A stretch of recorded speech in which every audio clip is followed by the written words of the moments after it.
Hello everyone, welcome to Saroj Mishra's YouTube channel. में YouTube channel पर आप सभी का बहुत बहुत स्वागत है। इस वीडियो में डिटेल्स कवर करेंगे। नई वैकेंसीज आई हुई है, बहुत ही ज़बरदस्त वैकेंसीज आई हुई हैं। रिव्यू ऑफिसर की वैकेंसी है और रिव्यू ऑफिसर के अलावा भी कुछ पोस्ट्स हैं। परमानेंट गवर्नमेंट जॉब है बिल्कुल। नेशनल टेस्टिंग एजेंसी एनटीए की ऑफिशियल वेबसाइट पर अपडेट आई हुई है।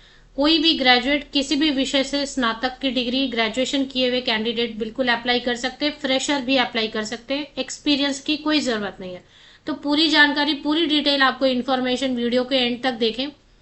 आपको सारी जानकारी मिलेगी कि क्या क्या पोस्ट है, कितने पोस्ट हैं, अप्लाई कैसे करना है, क्या क्वालिफिकेशन के अलावा और अगर कुछ सर्टिफिकेट चाहिए, अगर एज की क्राइटेरिया, सैलरी, एग्जाम का पैटर्न, सारी इन्फॉर्मेशन आपको वीडियो के एंड तक प्रोवाइड कर दी जाएगी। इसमें आप कहीं से भी अप्लाई कर सकते हैं। एनी इंडियन सिटीजन करने अप्लाई। ऑल इंडिया से कैंडिडेट्स जो भी एलिजिबल होंगे, इंटरेस्टेड होंगे, एप्लीकेशन कर सकते हैं। तो जैसा मैंने आपको बताया, नेशनल टेस्टिंग एजेंसी की ऑफिशियल वेबसाइट पर ministry of education, government of India, total 65 pages की ये पीडीएफ है। लेकिन मैं मेन मेन पॉइंट्स जो है वो कवर कर देती हूँ।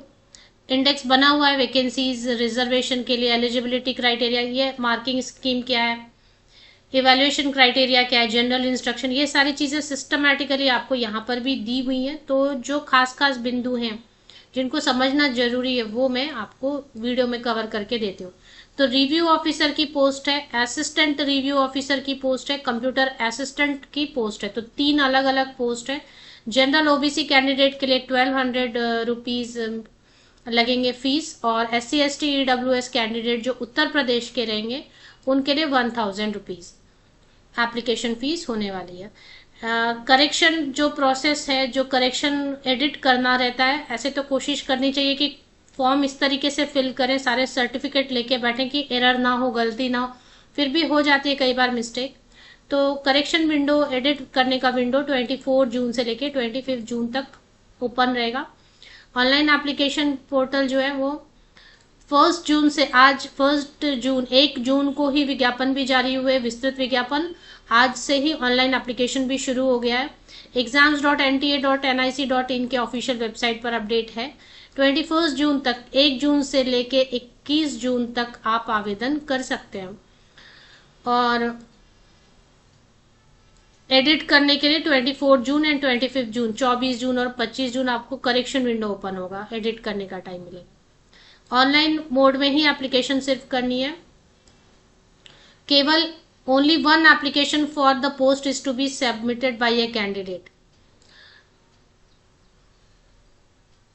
whether he or she is applying for the post of review officer, assistant review officer and computer assistant, and has to pay examination fee as applicable.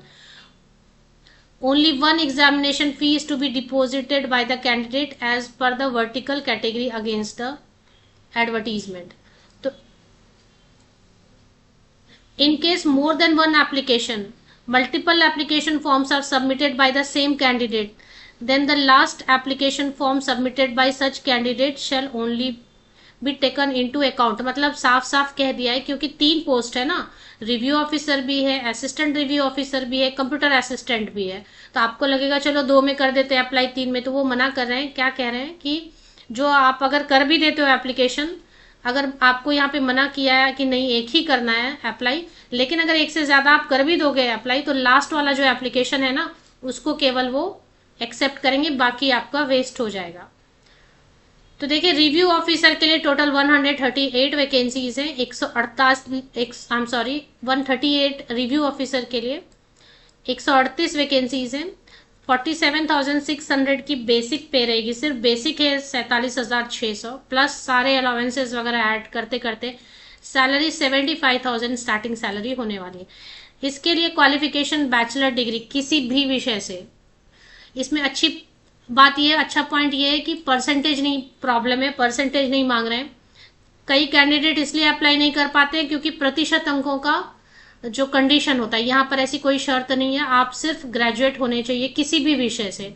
Subject का भी यहाँ पर कोई इशू नहीं है, प्रतिशत अंकों का कोई इशू नहीं है। किसी भी विषय से स्नातक की डिग्री रखने वाले कैंडिडेट साथ में लेकिन एक सर्टिफिकेट मांग रहे हैं, या तो आपने डिग्री या डिप्लोमा किया है कंप्यूटर साइंस में, या फिर ओ लेवल अगर आपने किया है डोइक से, या वैसे ही कोई एनआईई लेट से, या ट्रिपल सी सर्टिफिकेशन किया हुआ है, तो एक कंप्यूटर का सर्टिफिकेट मांग रहे हैं विच इज कंपलसरी। और आपको फिर जो है ना बाकी कोई सर्टिफिकेट नहीं मांग रहे, सिर्फ आपको नॉलेज होना चाहिए थोड़ा डेटा एंट्री, वर्ड प्रोसेसर, जो अपना कंप्यूटर का बेसिक रहता है ना, कंप्यूटर ऑपरेशंस, और एक टाइपिंग स्पीड आपको आनी चाहिए। तो डेटा एंट्री या टाइपिंग ये कोई भी आपको सर्टिफिकेट नहीं मांग रहा है, सिर्फ कंप्यूटर का एक सर्टिफिकेट मैंडेटरी। और यही जो है ना तीनों पोस्ट के लिए सेम है। अगर क्वालिफिकेशन की बात करें तो तीनों पोस्ट के लिए सेम है। तो ये रहेगा कि फिर अगर तीनों पोस्ट के लिए असिस्टेंट रिव्यू ऑफिसर के लिए सबसे ज्यादा वैकेंसीज है, 380 वैकेंसीज है, 380 वैकेंसी है, और कंप्यूटर असिस्टेंट के लिए 25। तो ये रहेगा कि अगर assistant review officer, computer assistant and review officer के लिए सेम क्वालिफिकेशन रखा गया है, तो फिर फर्क कहाँ रहेगा? फर्क रहेगा जो डिफिकल्टी लेवल है, प्रश्नों का जो स्तर रहेगा उसमें फर्क रहेगा, है ना, क्वेश्चंस जो पूछे जाएंगे। तो नोटिफिकेशन रिलीज हुई है, एनटीए ने जरूर नोटिफिकेशन रिलीज किया है, लेकिन ये विज्ञापन जारी हुआ high court of judicature at Allahabad. मतलब अगर मैं सादा सिंपल वर्ड में बोलूं तो इलाहाबाद हाई कोर्ट की तरफ से वैकेंसी नोटिफिकेशन है, जो एनटीए की वेबसाइट पर अपडेट आई हुई है। तो review officer, assistant review officer and computer assistant मिला के मेरे हिसाब से 500 से ज्यादा, 500 से ज्यादा वैकेंसीज है, क्योंकि 380 तो सिर्फ जो है इसके लिए ही है, असिस्टेंट रिव्यू ऑफिसर के लिए ही है। रिव्यू ऑफिसर के लिए 138 वैकेंसीज है, और इसके लिए भी वैकेंसीज है। तो कुल मिला के 500 प्लस वैकेंसीज देखने को मिल रही हैं। सभी परमानेंट है, सरकारी स्थायी नौकरी के जैसी हो जाएंगी। Conducted by national testing agency, आपको मतलब समझ रहा होगा एनटीए जो है ना रिक्रूटमेंट एजेंसी भी है। जैसे सीबीएसई कई बार, जैसे केंद्रीय विद्यालय संगठन के लिए टीचर्स का नॉन टीचिंग पोस्ट के लिए सीबीएसई कई बार एग्जाम कंडक्ट कराती है, रिक्रूटमेंट प्रोसेस हैंडल करती है, उसी तरीके से एनटीए भी जो है ना नेशनल टेस्टिंग एजेंसी पूरा रिक्रूटमेंट प्रोसेस हैंडल करती है। पेज नंबर 10 पे आप देखेंगे कि सबके लिए क्वालिफिकेशन सेम रखी गई है। तो प्रश्नों का जो स्तर रहेगा, डिफिकल्टी लेवल रहेगी क्वेश्चन में, एग्जाम में वो डिफरेंट रहेगी। तो review officer, assistant review officer और कंप्यूटर असिस्टेंट, जिस भी पोस्ट के लिए आप अप्लाई करना चाहते हैं किसी एक के लिए अप्लाई कर सकते हैं। अब आगे इसकी एज क्राइटेरिया देखेंगे। Review officer and assistant review officer के लिए कम से कम 21 साल होना चाहिए और ज्यादा से ज्यादा 35 साल होना चाहिए। एज में तो रिलैक्सेशन मिलती है, तो जैसे कि अब इलाहाबाद हाई कोर्ट का है, तो यूपी के कैंडिडेट, जो उत्तर प्रदेश के कैंडिडेट होंगे रिजर्व कैटेगरी के, SC ST PWD OB, उनको ही मिलेगा एज में रिलैक्सेशन अपर एज लिमिट में। अब देखें, अगर एज बॉर्डर लाइन पे रहता है तो कैलकुलेशन में प्रॉब्लम होती है। तो यहाँ पे उन्होंने बताया है कि ये दो डेट दिए, 2 जुलाई 1991 एंड 1 जुलाई 2005। इन दोनों डेट के बीच में या इन दोनों डेट पर कहीं पर भी आपका डेट ऑफ बर्थ आ रहा है, तो मतलब अनरिजर्व कैटेगरी के हिसाब से, जनरल कैंडिडेट के हिसाब से आप एलिजिबल हैं एज के हिसाब से।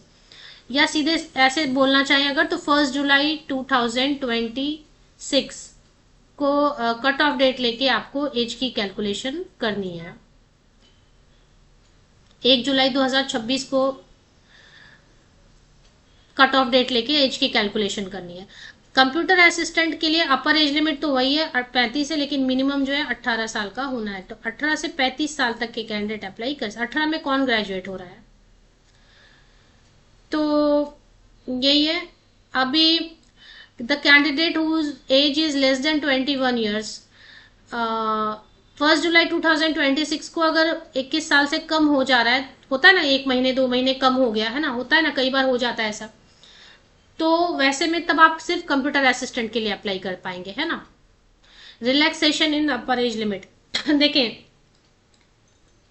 ये मैंने पहले भी आपको बताया कि जो उत्तर प्रदेश के SC ST कैंडिडेट होंगे, अपर एज लिमिट जहां पे 35 ईयर्स लिखा है उन्होंने, वहां पे 40 ईयर्स हो जाएगा, है ना। तो 40 ईयर्स तक के SC ST कैंडिडेट अप्लाई कर सकते हैं उत्तर प्रदेश के। और स्किल्ड स्पोर्ट्स पर्सन जो है, स्पोर्ट्स पर्सन को भी मिलेगा, लेकिन उत्तर प्रदेश के होंगे तो स्पोर्ट्स पर्सन को भी 5 ईयर्स 40 साल की ऊपरी आयु सीमा रखे। एक सर्विसमैन को भी मिलेगा एज में रिलैक्सेशन। तो इस तरीके से PWD कैंडिडेट को 15 साल का एज में रिलैक्सेशन मिल रहा है, 15 ईयर्स का, लेकिन उत्तर प्रदेश के होंगे तो ये हो गया। अब इसमें सिटीजन ऑफ इंडिया मतलब कोई भी भारत का नागरिक आवेदन कर सकते हैं। चलिए अभी इसमें और चीजें देख लेते हैं कि सिलेक्शन क्राइटेरिया क्या होगा। सिलेक्शन क्राइटेरिया के लिए इन्होंने अच्छा नो नेगेटिव मार्किंग, कोई नेगेटिव मार्किंग नहीं है। सबसे अच्छी बात इसके जो प्रोसेस है रिक्रूटमेंट प्रोसेस उसमें है। सिलेक्शन प्रोसेस इन्होंने प्रोसीजर या प्रोसेस इन्होंने पेज नंबर 13 पे रखा है चैप्टर 5 में। अभी इसमें क्या क्या ऑप्शन है मतलब क्या क्या क्राइटेरिया रखा है। स्टेज 1 होगा जिसको प्रीलिम्स बुला रहे हैं। जनरल स्टडीज तो इसमें general science, history of India, Indian national movement, Indian polity, economy and culture, Indian agriculture, commerce and trade पढ़ना है, पॉपुलेशन, इकोलॉजी, अर्बनाइजेशन। देखिए इन सब की बुक मिलती है क्योंकि इलाहाबाद हाई कोर्ट के पहले भी रिव्यू ऑफिसर की वैकेंसीज आई हुई है तो इसकी बुक्स ही मिलती है। फिर भी अगर आपको देखना है तो जितना आप समझ पा रहे होंगे कि जनरल स्टडीज जीएस बोलने का मतलब है सब कुछ, general English, general Hindi, computer का भी नॉलेज आ गया, geography, history, Indian culture, agriculture, commerce, trade, सब कुछ, इकोनॉमी, सब कुछ उसमें जो क्रांति हुए हैं अपने देश में, नेशनल मूवमेंट्स हुए, सब सब आ जाते हैं, हिस्ट्री, ज्योग्राफी सब आ जाता है ना। इसके बुक्स मिलते हैं। ग्रेजुएशन लेवल का क्वेश्चन रहेगा क्योंकि ग्रेजुएशन मांगा गया है। 200 क्वेश्चन रहेंगे, 200 मार्क्स रहेंगे। इसका सीधा मतलब है 1 क्वेश्चन 1 मार्क्स। सबसे अच्छी चीज है no negative marking, no minimum qualifying marks. कोई ऐसा मार्क्स नहीं रखा गया कि 55 लाना ही है, ऐसा कुछ नहीं है। उससे शॉर्टलिस्टिंग हो जाएगी।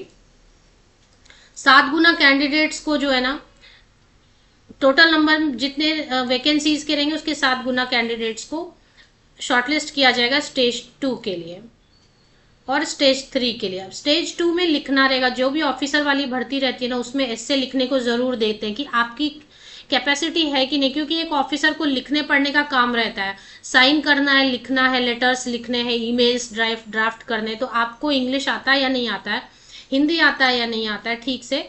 तो ये जो है ना हिंदी इंग्लिश का टेस्ट लेने के लिए ऐसे लिखना होगा इंग्लिश का 200 वर्ड्स का 30 मार्क्स का। प्रेसिज राइटिंग रहेगा इंग्लिश का 30 मार्क्स का। ट्रांसलेशन इंग्लिश टू हिंदी और हिंदी टू इंग्लिश 25 मार्क्स का। तो अभी आप देखें इसमें तो नेगेटिव मार्किंग का सवाल नहीं उठता है क्योंकि सब लिखना है। पेन एंड पेपर मोड में होगा, सब्जेक्टिव टाइप होगा। स्टेज 1 ऑब्जेक्टिव था।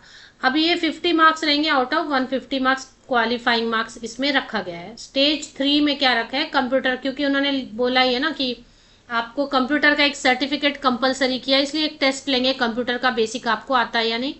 तो 20 मिनट्स का टाइम देंगे, 50 मार्क्स रहेंगे और नो नेगेटिव मार्किंग। इसमें भी computer A copy of text in English will be given to the candidate for reproducing the same on the computer in the same format within 20 minutes।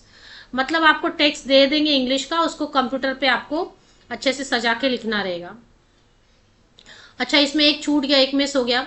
Stage 2 में एक और है comprehension in English, तो section D 40 marks का। Stage 2 and stage 3 examination of each single candidate shall be conducted simultaneously in a single shift। तो एक ही दिन हो जाए, एक ही शिफ्ट में हो जाएगा, 20 मिनट का गैप मिलेगा। स्टेज 2 और स्टेज 3 आपको थोड़ा हेवी जाएगा। टोटल मार्क्स दोनों मिला के 200 मार्क्स के होने वाले हैं, 200 मार्क्स के होने वाले हैं। तो ये सब आपको ऑफिशियल वेबसाइट पे मिल जाएगा। नो नेगेटिव मार्किंग बार बार बता रहे हैं, 1 क्वेश्चन 1 मार्क रहेगा, ऑब्जेक्टिव टाइप रहेगा स्टेज 1। फिर से यहाँ पे रिपीट किया चैप्टर 6 में मार्किंग स्कीम, इसको फिर से पढ़ लेना है तो ठीक से आपको समझ में आ जाएगा। आंसर की चैलेंज वगैरह तो बेसिक चीजें मैंने आपको बता दी हैं। अभी चलते हैं ऑफिशियल वेबसाइट पे। यह ऑफिशियल वेबसाइट है high court of judicature at Allahabad, और इसकी ऑफिशियल वेबसाइट पर आप नीचे थोड़ा स्क्रॉल डाउन कर लीजिए। यहाँ पर आपको रिक्रूटमेंट सेक्शन दिखाई देगा, नीचे सबसे नीचे रिक्रूटमेंट पे आपको एक बार क्लिक कर लेना है। देखिए मैंने रिक्रूटमेंट पे क्लिक कर लिया। तो जैसे रिक्रूटमेंट पे क्लिक किया तो सेकंड नंबर पे जब मैं वीडियो बना रही हूँ एडवर्टीजमेंट रिगार्डिंग रिक्रूटमेंट पीडीएफ, अभी ये पीडीएफ जो है ना शॉर्ट एडवर्टीजमेंट है, इसको ओपन कर लेते हैं। तो ये शॉर्ट एडवर्टीजमेंट इन्होंने दिया हुआ, इसमें भी बहुत इंफॉर्मेशन है, लेकिन अब आप अप्लाई करना चाहते हैं तो यहाँ पे डिटेल्ड एडवर्टीजमेंट मुझे यहाँ मिला exam.nta.nic.in। इन्होंने जो दिया है ना ये ठीक से ओपन नहीं हो रहा है, तो मैंने गूगल पे टाइप कर लिया और ये वेबसाइट जो है ना ओपन हो गया।